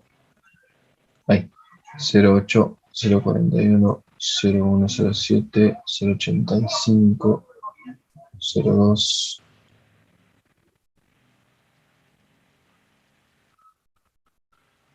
Ya sé lo que pasó, es este valor. Tendría que ponerle 0,57, a ver. Sí, era este que me queda negativa la tasa. Bueno, me queda tasa real negativa. Tampoco está tan mal porque es tasa real, así que tengo como un mínimo una tasa real negativa. Sí, no está mal, no está mal. Tasa real negativa quiere decir que la inflación es más alta. Sí, y un máximo de tasa real positiva de 38, sí. O sea, económicamente tasa real negativa no se puede tener una tasa nominal negativa. Está bien, está bien. Bien, entonces tengo el Rmin y el Rmax, que lo construyo a partir de los parámetros, lo construyo a partir de la parte de A, no la de D. Lo puedo construir también con la parte de los parámetros de D al mínimo, pero bueno, lo elijo construirlo con este. Y después tengo, bueno, los límites van a ser este vector, que va a estar construido por el mínimo y el máximo. Y elijo, digamos, como mi financial norm, como la R, la media entre esos dos elementos, entre el mínimo y el máximo, ¿sí? Entonces, la tasa real media, en este caso, va a ser de 9% tasa real, ¿sí? En este caso. Lo que voy a hacer es chequear la consistencia, espero que no se me haya ido esto, chequeo la consistencia con A, que da 0,2, B, que da esto, y para que sea consistente, lo que tiene que pasar es que A tiene que ser, el U-check tiene que darme menor entre 0 y 1, ¿sí? Y me da 0,5. Entonces esto está ok. Luego armo D, armo C, y para que esto sea consistente, la relación entre D y C me tiene que dar mayor a 0, y evidentemente me da mayor a 0, me da 0,44, ¿está bien? Los fixed point, bueno, fixed point yo acá les puse que era en la parte del U-check, ¿sí? El U-check era el valor que tengo acá arriba, como mis puntos fijos o como estados estacionarios, elijo esos dos puntos porque tengo que poner esos dos puntos de U y de ICC. El time span es el largo que quiero sea el ciclo, le voy a poner 1000, simplemente para que dé vueltas el ciclo lo que tenga que dar vuelta. El vector de parámetros, que va a ser P, que va a ser los elementos de A, B, C y D. Y luego defino el problema, ¿sí? El problema del Ordinary Differential Equation. Tiene los siguientes argumentos. Model, o sea, le tengo que dar cuál es el modelo que tiene que resolver, que es la función que definimos arriba, cuáles son los puntos fijos, cuánto es el tiempo que yo lo quiero resolver y cuál es el vector de parámetros. Simplemente con esos 4 argumentos yo le doy a esta función o de problem y me resuelve la ecuación diferencial, ¿sí? Fíjense, tic, ya me la resolvió, ya encontró la solución sin problema. Y acá le doy acá lo planteo, perdón, no de problem lo planteo, y en el solve lo que hago es resolverlo. Fíjense que ahí lo resolvió. Y luego lo que puedo hacer importante es hacer los gráficos, ¿sí? Fíjense que acá estoy graficando las ondas de cómo va el ciclo, tanto para una variable como para la otra, y puedo hacer el diagrama de fases, ¿sí? Fíjense que ahí lo que tengo es el ciclo, donde abajo tengo el current account y el weight share en el eje Y. ¿Sí? Fíjense que es compatible con lo que fueron viendo con DEME, los valores son compatibles y demás. Y también tiene una parte de un código donde te hace un GIF, y es interesante para ir viendo cómo funciona el modelo. ¿Sí? Bastante pavo. Esto, por supuesto, si quieren, pueden toquetear la configuración paramétrica. Podemos poner acá un 0,63 de epsilon y acá le ponemos, bueno, esto me cambiaría todos los U, así que esto lo puedo correr de vuelta. Si corro todo de vuelta, fíjense que ahí encuentro otra solución, ¿sí? Y de alguna forma esto es la simulación numérica para este modelito. Profe, la calibración esta paramétrica, tipo, ¿hay números de verdad estudiados en la literatura o no? Para Argentina no, pero sí para otros países está hecha. Sí. Hay un paper. ¿Ven mi pantalla? Vemos el Visual Code. VS Code. Ahora sí, ¿no? Está, sí. Hay un paper que se llama Testing Goodwin, me parece, que es de Harvey, para los países de la OCDE. Yo había hecho el año pasado, les había hecho este ejercicio pero acá está el modelito resuelto, el time span, y acá está Para el modelito común, tienen acá para Australia, Canadá, Finlandia, Francia, Alemania, Grecia, Italia, Noruega, Reino Unido y Estados Unidos.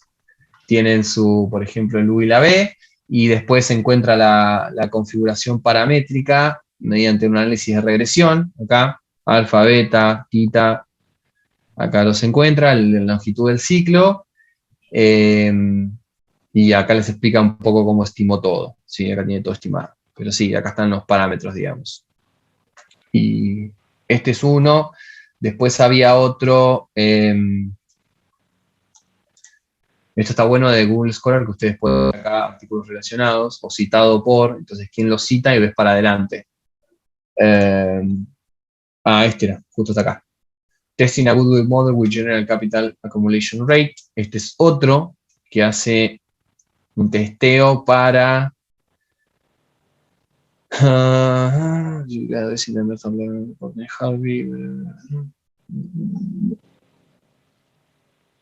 so they can be used as a starting point for more sophisticated models. Bueno, no me dice concreto para dónde. Vamos a la parte de data. Hace un modelo modificado también, Econometric Setup, acá. Creo que lo hace también para UK. Se paró sobre lo de Harvey y lo hizo para Australia, Canadá, lo hizo para casi los mismos países. Y acá tenés la database que usó y cómo fue construyendo las variables y la estimación. Si de última esto se puede agarrar y hacer lo mismo para el caso argentino y ver si la parametrización es correcta. Y poner esos parámetros al modelo. ¿Sí? Eso es básicamente la idea, ¿no? Hacer la econometría y luego correr el modelo y la simulación para ver si da resultados correctos. ¿Cuándo sería incorrecto la modelización, tipo la simulación en el programa? Y será incorrecto cuando, por ejemplo, no sé, te quede una tasa de interés elevadísima o el resultado de, no sé, el weight share se te pase de 1, que algo me pasaba ayer cuando estaba probando, por ejemplo, eso es incompatible, vos no puedes tener no es un resultado fehaciente econométricamente, digamos. Vos tenés varios pasos, vos haces la econometría te da los coeficientes de esas funciones, por supuesto esos coeficientes tienen que ser significativos, si no son significativos hay un problema. Y a partir de ahí, cuando vos introducís los coeficientes, puede ser que el modelo sea inestable y no te dé una solución fehaciente. Y puede ser que, digamos, que la configuración paramétrica sea inestable, es una posibilidad. Y, digamos, te da resultados que no tienen nada que ver con la realidad, puede ser que, no sé, en este caso se te vaya el weight share o el current account te quede negativo, digamos, números que no pasen los checks, por ejemplo. Perfecto, gracias.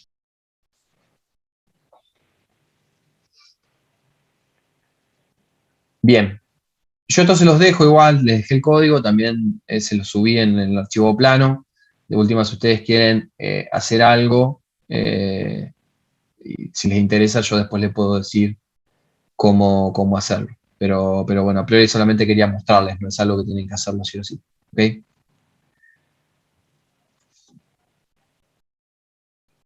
Bueno, ¿les parece? Nos encontramos, yo dejo abierto esto acá ahora, 11:30 nos encontramos para la clase de consulta, con los que estemos. Quería que entren todos los profes, o si te puedo preguntar a vos. Si es un trabajo práctico mío o de otro. No, lo tenía que dar Juan, él es el de inflación estructural. Ok, bueno, no, espera de última que ahora está por entrar, así que... Dale.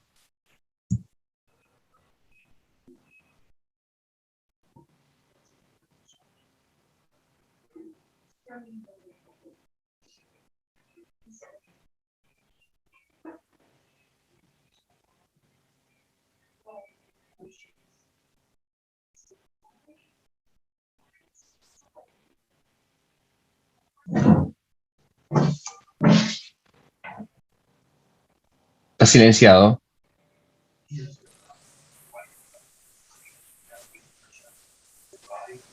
Ahí algunos chicos tenían algunas consultas, no sé si ya te las hiciera. Yo justo salí. Hola, profe. No, todavía no le comenté nada. Creo que está silenciado. Entonces, no sé si comentarle si no se escuchará o... Hola, hola. ¿Ahí se escucha? Ah, ahí está. Sí, Ahora sí, sí, ahí se ahora sí. escucha bien. ¿Cómo andan? Bien, todo bien. Tenía consultas sobre el TP de inflación Sí, en 2 puntos en concreto, que son Sí. en el primero, el 2.1.a, que es Sí. el del cuadrito, sí, y en el último, que es de inflación estructural. sí. ¿Vos me mandaste un mail o no? Sí, sí, sí. Ah, está bien. Te lo contesté. Ah, sí, no entregas. Entré Bueno, hoy temprano. ahora lo vemos. Si no. Bueno, bien. Para,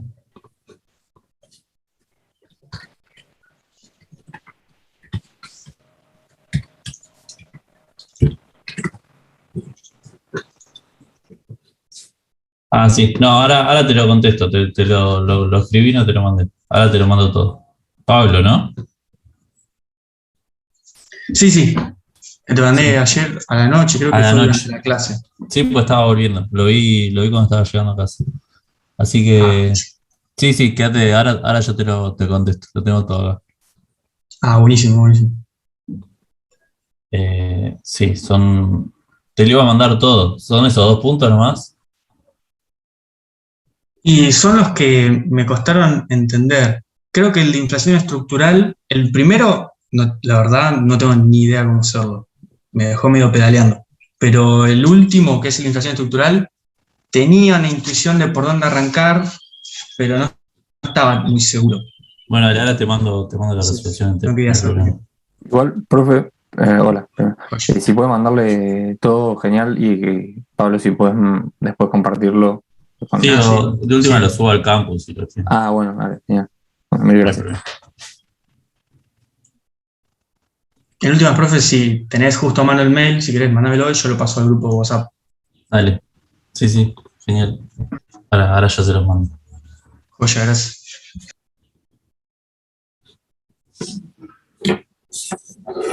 El miércoles es el parcial, ¿no? Sí, sí.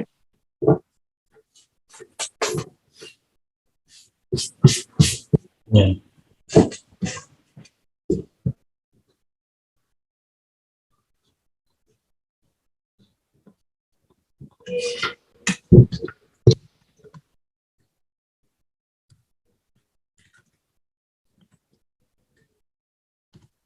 Después, vinculado también a la inflación estructural, pero no a la práctica, yo tengo otra consulta. Lo que pasa es que justo la teoría la dio Demian, entonces no sé si igual se los puedo consultar a ustedes.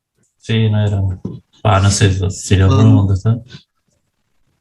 Cuando habla de del estructuralismo latinoamericano y el europeo, no termino de entender bien el mecanismo de cómo se da la inflación estructural del mecanismo de los países desarrollados. En desarrollo entiendo, pero el desarrollado, digamos, comprendo de manera general cómo funciona, pero no entiendo el mecanismo.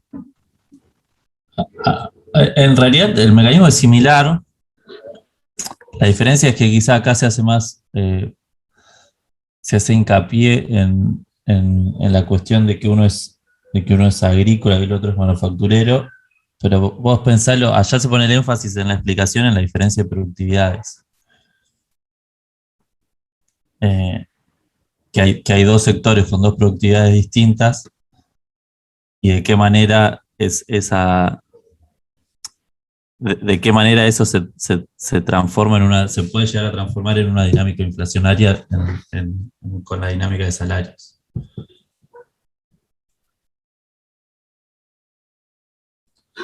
Si querés, vamos a ver para que no tengo el paper a mano. Ahora estoy entrando al campo.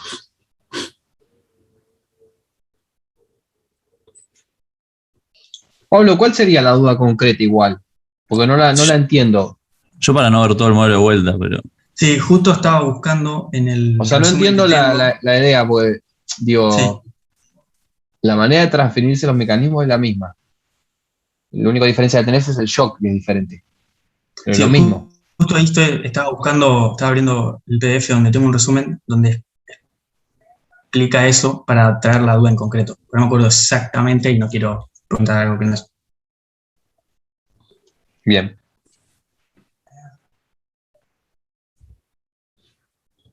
Y esto.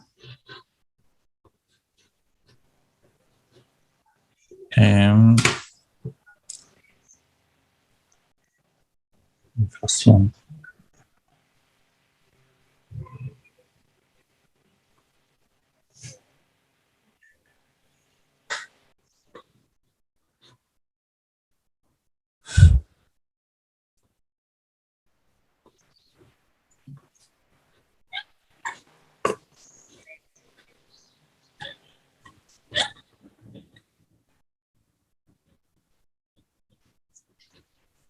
Profe, acá lo tengo. Si quieres se lo leo como porque no entiendo esto en concreto.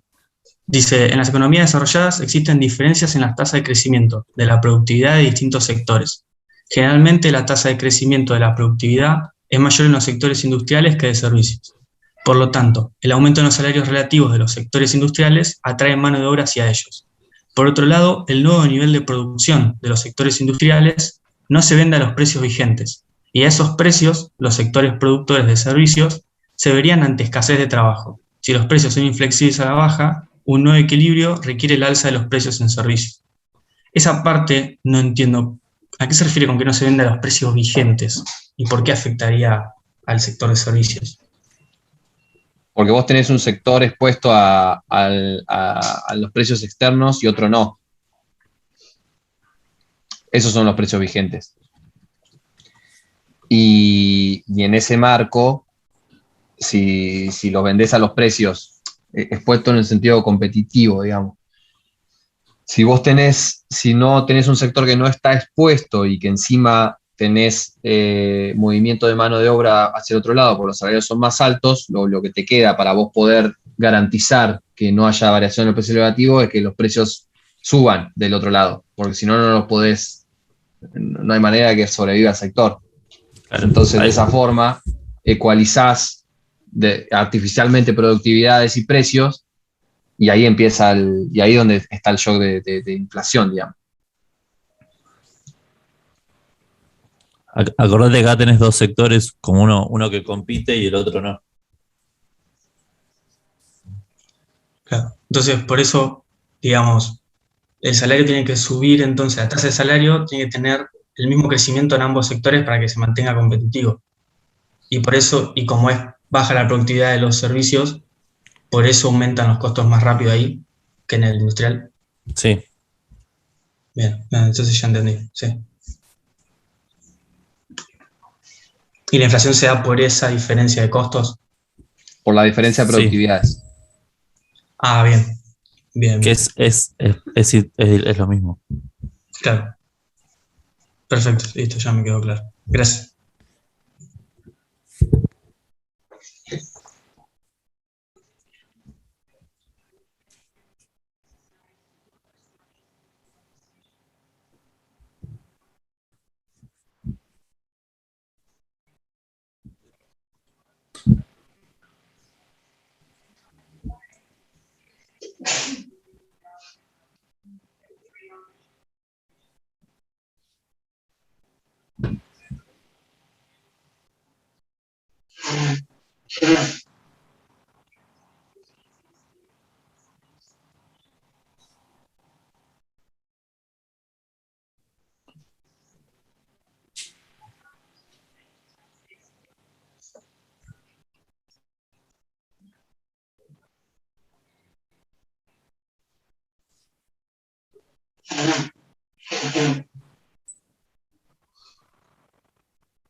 Chicos, Yo tenía una consulta sobre el TP1 del ejercicio 1 de ICLM Sí. de economía cerrada. Te piden lo que es demostrar analíticamente el efecto expansivo del producto, de una política. Cuando se quiere demostrar analíticamente, O sea, se requiere siempre usar la ecuación de equilibrio ya sea del nivel del producto o de la tasa de interés. Eh, ¿Cómo era la pregunta, Frank? Perdóname. Es demostrar analíticamente el efecto de una política, en este caso monetaria expansiva, Sí. sobre la... Sobre la tasa de interés y el producto. Sí. Sobre la tasa de Claro, interés del claro. producto. Ese ejercicio lo hicimos en clase, Frank. ¿Te acordás? Sí, sí lo vi, pero mi pregunta está en, ¿siempre se aplica ese efecto sobre la tasa o el nivel de producto en equilibrio? Las derivadas siempre son sobre la forma reducida, Frank. Siempre. A ver, Nunca son sobre otro lado, sobre otra parte de una reducida o una ecuación. Siempre son sobre la forma de equilibrio. No te podría pedir otra cosa. bien, bien.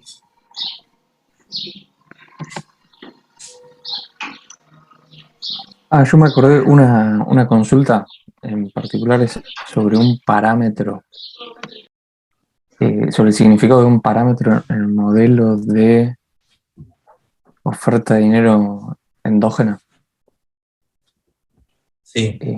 Ahí lo busco, pero T minúscula. O sea, me lo acuerdo para checar, pero creo que es eso. Depósitos a plazo, me parece que es. Es la proporción de los depósitos a plazo. Por eso, pero respecto de los depósitos totales o de los depósitos a la vista, porque Los depósitos a la vista. Vos tenías D, que es los depósitos a la vista, y T, que eran los depósitos a plazo. Y T por T se podía expresar como una proporción de los depósitos a la vista. A la vista, como que había una relación constante. Bien. Genial. Perfecto, nada más eso. Gracias.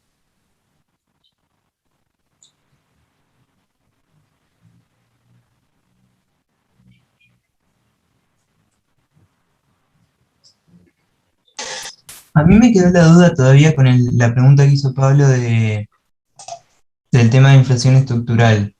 O sea, el mecanismo en el estructuralismo europeo sería, aumenta la productividad en el sector industrial, no aumenta en el sector de servicios, entonces aumentan los salarios relativos en el sector industrial, entonces van trabajadores a ese sector, entonces el sector de servicios tiene que subir sus propios salarios para seguir teniendo trabajadores, digamos, pero como no aumentó su productividad, suben sus salarios relativos, y como hay inflexibilidad, creo que se dice a la baja, ese cambio en los salarios relativos, en los precios relativos, perdón, se resuelve, digamos, subiendo los precios nominales. ¿Así sería el mecanismo?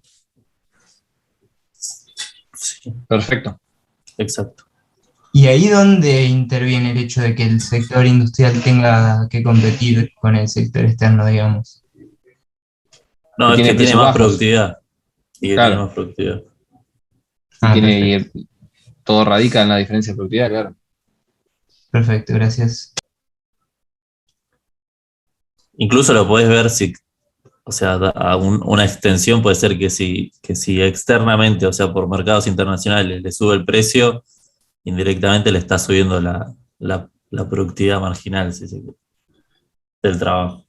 Entonces te puede afectar externamente una suba de precio internacional. Eso sería ya una visión más latinoamericana, pero te puede afectar la productividad de todo el sector.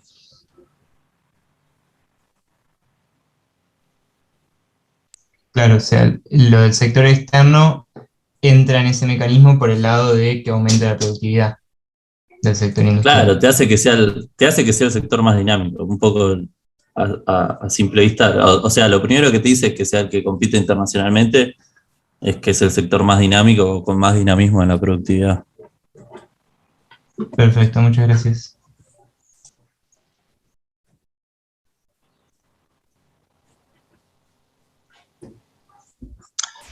Perdón, volviendo a eso porque me generó otra duda. ¿Por qué, no termino de entender por qué en el sector industrial subirían los precios generando inflación si con la reasignación del trabajo los salarios tienden a caer y por eso se equipara la tasa salarial de los dos sectores. El costo Ahora no de vuelta la subiría. pregunta. ¿Cómo? ¿Por qué en el sector industrial, cuando se genera el proceso de inflación con el aumento de los precios, en el sector industrial aumentan los precios también de los productos? Pará. Vamos a ver. ¿O solo en el sector de servicio? No, van a aumentar en los dos. ¿Y por qué aumentan en el industrial si con la reasignación del trabajo, como digamos, tienen más mano de obra que se trasladó del sector, si los salarios caen y por eso se genera que se equiparen la tasa salarial entre ambos sectores, el costo debería ser más bajo en el sector industrial porque el precio aumenta?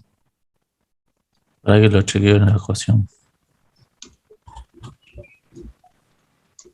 Yo tengo anotado que los precios aumentan aumentan más rápidamente en los sectores con menor productividad. Claro, te cambia el salario relativo, pero los precios nominales aumentan los dos. Ahí creo que te va a cerrar. O sea, los precios relativos se van a modificar, pero en términos nominales va a disminuir, digamos.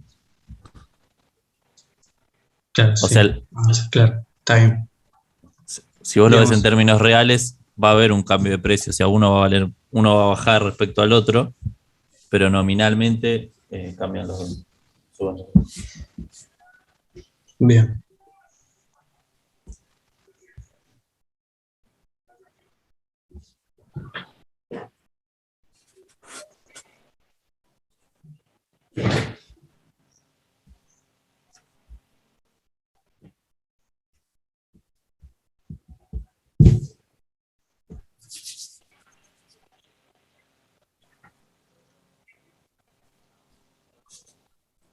Yo tengo una pregunta un poco más administrativa, pero el parcial sigue siendo en horario cruzado, ¿no? Sí, Gracias. no, por favor.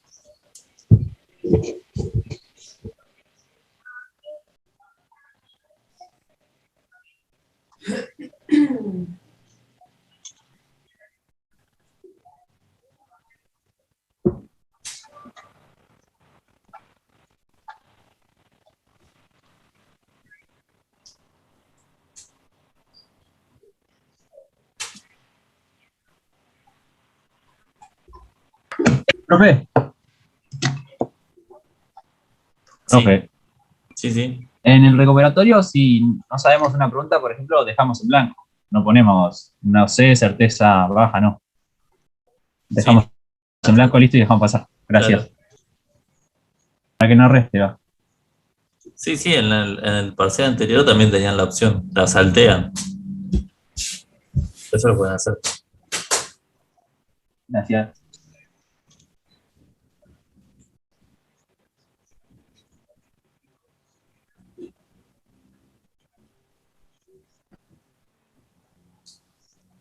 Respuesta en uno de los prácticos. En el práctico de inflación monetaria, o de inflación en general, Sí. hay un ejercicio con respecto a las expectativas que muestra como dos procesos de formación de expectativas, por decirlo de alguna forma. Sí. En uno de esas funciones, digamos, para la expectativa, aparece, o sea, se forman las expectativas con respecto a, o sea, la esperanza de la información como si fueran expectativas racionales, Sí.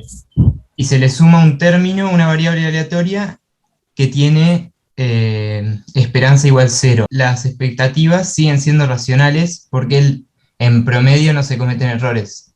Es así, ¿no? Sí, exacto. Perfecto. Y si el término fuera un término constante, que en el otro punto es así, o sea que su esperanza va a ser sí mismo, ahí no son racionales, ya tienen un error sistemático. ¿Cómo? De vuelta. Si ese término, en vez de ser una variable aleatoria, fuera un término constante, es decir, que siempre se comete ese error, digamos, en las expectativas, ahí ya dejan de ser racionales, ¿no? O sea, si la esperanza no es igual a 0, decís vos. Claro, es un Sí. término que siempre... Perfecto. Gracias.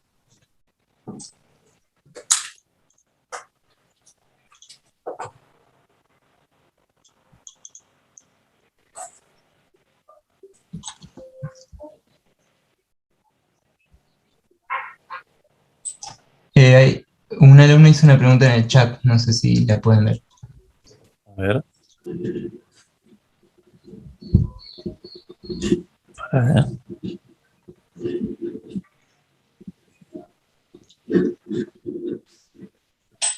Para que no sé dónde está algo.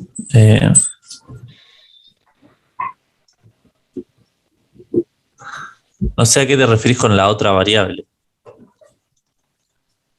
Ah, la variable A. Perdón, no entendí. La variable A es una de las variables de la puja distributiva. No es la puja distributiva propiamente, sino que está la definición en el texto. Me parece que es medio redundante, pero bueno, tiene que ver con el poder de negociación que tienen los asalariados para recuperar lo que pierden en el proceso de inflación, digamos. Me parece que Juan y que A se refiere a la construcción de 1 menos alfa por 1 menos beta. Claro. O sea que no es una variable en sí, es una simplificación, digamos. Sí, visto así te podría quedar algo, pero no puedes decir que es estrictamente un parámetro de puja distributiva, porque en realidad es una simplificación que hace el paper para no reemplazar todo.